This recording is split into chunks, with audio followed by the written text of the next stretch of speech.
What I want to talk to you about is herniated and bulging discs. At our office we have a unique treatment system for these discs, but you have to understand actually what a herniated disc is in what's called the cervical spine or lumbar spine in the neck or back, and what's the difference between a bulging and a herniated disc. So let's take a look at the spine. When we look at the spine here, once again, you have the head here, obviously your arms, your rib cage. What a disc is a disc is the separating point between the vertebrae,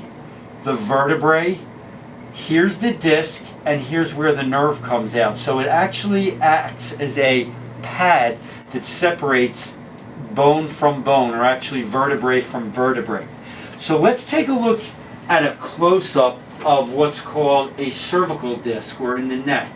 So here we come in and we peel back the skin, and now we're going to peel back the muscles, and now we come into the actual blow-up view of the cervical spine or the neck.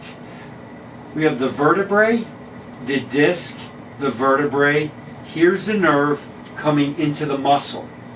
Now what happens is, when we look at the disc itself, there's different complications that happen with the disc. One of the complications is what's called a bulging or a herniated disc. When we look at the spine, once again we have the vertebrae separated by the disc and the vertebrae, the nerve coming out through here. If we took a view in which we cut the disc this way and we actually look down here, then we would have what's called an axial view of the spine. Now what happens with an axial view of the spine is we get to see what the disc looks like looking down. Now the inside of the disc is this jelly proportion, and you kind of think of it as like a jelly donut surrounded by these outer fibers, and the outer fibers hold the disc into place. What happens is, whether it's through trauma, through time, or whatever happens, the disc itself starts coming through like the jelly in a donut and starts hitting the nerve. The further the disc comes out, the more severe it is. So the difference between a bulging and a herniated disc would be how far this disc extends out. Now what happens is, and what we have at our office that is very unique in treating this situation is, if you take a force and pull up this way and take a force and pull down this way, what ends up happening is it will separate the discs, allowing the center nucleus to retract in. So you actually bring that back into a normal position, taking the pressure off of the nerve root. And it's common, people will say, why do I have this numbness down into my legs or into my arms? And the reason why is different nerves go into different areas. So for example, if we take a look at what's called the L5 nerve, the L5 nerve will come out through the back, and you might have some pain or numbness into this area coming through here. So different areas will actually affect different parts. So if it's in the neck, it's going to come down where you're actually going to see it into the arms. So you might have numbness in the thumb or in different parts of the hand, or as I showed before, into the low back. With the decompression table, we actually come in and stretch that area of the spine, taking pressure off of the disc, and as that decompresses, the pressure comes off the nerve, taking away the pain and numbness. And that's how we work here with the different disc bulges and disc herniations.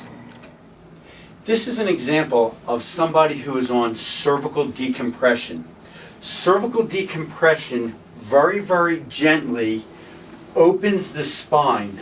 This here is the decompression unit, in which the head and neck are very gently placed inside.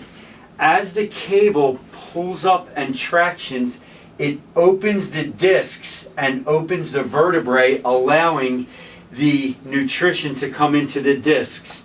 Very gentle, very comfortable in the position. This is an example of a lumbar decompression that's in progress. The table that we use is called a KDT table, and it's the most modern table that there is because you're able to actually have a person either in a face down position or lying on their back, depending upon which way the discs move. Now what happens is the person is put into a harness, and as the table pulls, it gently comes in and stretches the back open. The whole thing usually lasts in and around 12 to 15 minutes for the whole decompression session. So when we come over here, we can actually see the table pulls along this string here, coming through the computer over here, and as that comes into the harness here, separates. As we separate the spine, that allows the actual disc to elongate, come back into place, and to have nutrition come back into the disc. This is an example of decompression being performed in what's called a supine position. The table is set in a position in which the patient comfortably lies on their back. One of the questions that's asked to me is, age-wise, is it safe? And our patient on here is 91 years old, and she's terrific. So the general nature of decompression, especially with discs, is very, very safe because of the low force that's used. The computer and pulling unit over here can be set at different frequencies and different pressures, so we can use a low pressure or a higher pressure depending upon who the patient is, their disc, and their condition. So as you see, the patient just lays on the table very comfortably. The belt goes around the waist. The pulling line comes in here, attaches, the disc is down here, and the table separates and opens. And by doing that, you relieve the pressure on the disc and relieve the pressure of the nerve.